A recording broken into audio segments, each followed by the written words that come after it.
شمس محمدی کے لیے جو ہمارا مجمع نکلا، ہم اور آپ نکلے، بہرحال میں نہیں تھا، سفر کے اندر تھا، تو آج تو ایسا نقشہ کھنچ جانا چاہیے تھا تنبیل کے اندر کہ تینوں مسجدوں کے اندر لائن لگا کے نمازیوں کی صفیں ہوتی، جیسے ہم سب لگا کے جلوس محمدی محبت کا یہ بھی ایک طریقہ تھا کہ لوگ دیکھتے، دنیا والے دیکھتے کہ واقعی یہ محمدی ہے اور محمد کے ماننے والے ہیں۔ کتنا مزہ آتا، مسجدیں پھر بھی خالی نہیں۔ بہرحال یہ بڑے افسوس کی بات ہے، ہم سب اس کی پابندی کریں، ہم دکھلائیں، زمانے کو سیرت دکھلائیں۔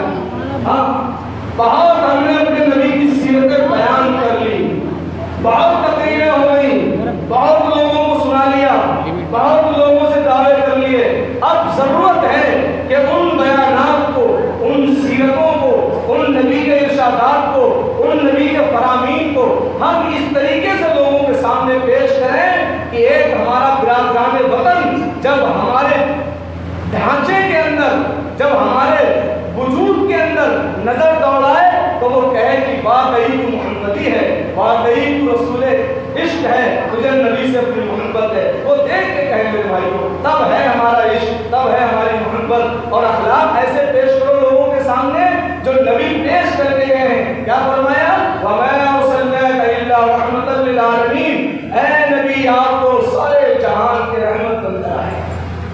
زحمت مت بنیے، ہم اس نبی کے امتی ہیں جو نبی رحمت للعالمین بن کر آیا ہے۔ بڑے افسوس کے ساتھ کہنا پڑتا ہے کہ آج ہمارے اخلاق اتنے بگڑ گئے کہ ہم زحمت للعالمین بن گئے، نعوذ باللہ۔ ہاں زحمت للعالمین بن گئے، رحمت للہ۔ بہرحال میں اپنی اس مجلس کا باضابطہ آغاز کرنے کے لیے یہ تھوڑے تمہیدی باتیں تھیں، معترضہ کے طور پہ تھی۔ اب باضابطہ اپنی مجلس کا آغاز کروں گا، تو اس لیے ہر قوم، ہر برادری اور جتنے دھرموں کے ماننے والے لوگ ہیں، مذہبوں کے ماننے والے لوگ ہیں، ان کے یہاں جو بھی کتاب بڑی ہوتی ہے یا ان کے یہاں جو بھی کتاب آئیڈیل یا نمونہ بن کر آتی ہے، ہر ایک قوم کا آدمی، ہر ایک برادری والا اپنی اس کتاب سے آغاز کرتا ہے۔ اس لیے اللہ تبارک و تعالیٰ نے تمام کتابوں پر جس کتاب کو فوقیت عطا فرمائی ہے وہ قرآن کریم ہے۔ اور اے مسلمانوں، آج میں ایک بات سے اور آپ کو تنبیہ کرنا چاہتا ہوں، کبھی یہ مت سمجھے گا کہ یہ قرآن صرف ایمان والوں کے لیے نازل ہوا ہے، یہ دماغ سے آپ نکال دیجیے گا۔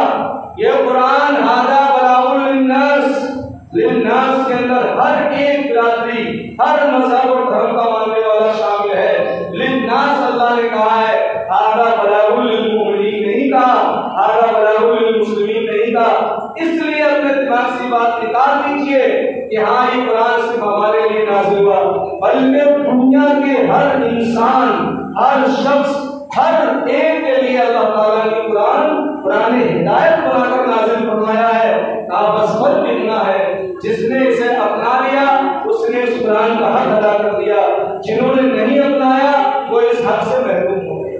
بس اتنا فرق ہے میرے بھائی، جنہوں نے قبول کیا۔ تو میں اسی قرآن کریم سے جس کے بارے میں اللہ نے وعدہ کیا ہے، اِنَّا نَحْنُ نَزَّلْنَا الذِّكْرَ وَإِنَّا لَهُ لَحَافِظُونَ، کہ بے شک ہم نے قرآن کریم کو نازل کیا ہے اور ہم ہی اس کی حفاظت کرنے والے ہیں۔ دنیا میں جتنی کتابیں آئیں، جتنے صحیفے آئے، جتنے جو ہے کتابیں اتاری گئیں، ہر ایک کتاب کے اندر لوگوں نے اپنی منمانی کی، ان کے اندر تحریفات کر دی، اپنے نفس، اپنی خواہشات کے مطابق کتابوں کو بنا لیا۔ لیکن قرآن کریم ایک واحد کتاب ہے جس کتاب کے بارے میں اللہ نے فرمایا کہ ہر ایک کتاب کے اندر تبدیلی ہو سکتی ہے، زمانہ بدل سکتا ہے، پہاڑ چلے سے ہل سکتے ہیں، ہر ایک چیز ٹوٹ پھوٹ کر بنا ہو سکتی ہے، لیکن قرآن کا ذمہ اللہ نے لیا ہے۔ قرآن کے اندر آیت تو بہت دور کی بات، لفظ تو بہت دور کی بات، الفاظ تو بہت دور کی بات، قرآن کے ایک نقطہ بھی کوئی ختم نہیں کر سکتا، ایک زیر و زبر بھی کوئی نہیں مٹا سکتا۔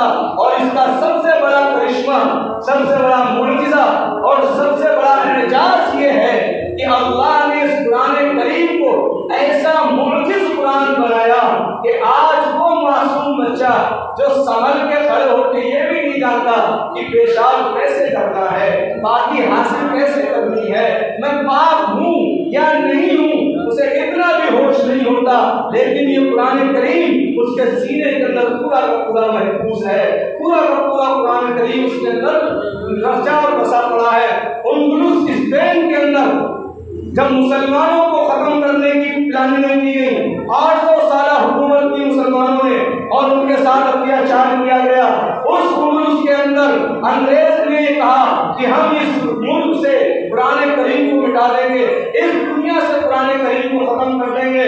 میرے بھائیوں، انگریز نے سارے کے سارے نسخے جلا دیے، انگریز نے ساری کی ساری کتابیں شہید کر دی، سارے نسخے جو ہے دریاؤں میں، ندیوں، نالوں میں بہا دیے گئے۔ وہ یہ سمجھتا تھا، وعدے وقت کے اندر تھا کہ قرآن کریم کو میں نے ختم کر دیا، نسخے کی شکل میں قرآن کریم اب نہیں رہا۔ ایک مرتبہ کا واقعہ ہے، ایک بچہ سبزی فروش کے پاس بیٹھا ہوا تھا اور وہاں پر انگریز پہنچتا ہے، اور وہ انگریز جو ہے وہ بچہ کچھ من میں پڑھتا ہوتا ہے، وہ پوچھتا ہے بیٹا کیا پڑھ رہے ہو؟ اس نے کہا میں وہی پڑھ رہا ہوں جس کو تم مٹانے کی کوشش کر رہے ہو۔ اس نے کہا اچھا تم وہ پڑھ رہے ہو، میں نے مٹا دیا اس کے باوجود؟ اس نے کہا چلو پڑھو خدا آیت سے، خدا پارے سے، خدا رکوع سے۔ اس بچے نے برابر سارا قرآن سنا دیا۔ میرے بھائیوں، انگریز نے کہا کہ قرآن کو کتابی شکل میں تو ختم کیا جا سکتا ہے، لیکن یاد رکھیے گا ان کے سینوں سے کیسے نکال سکتے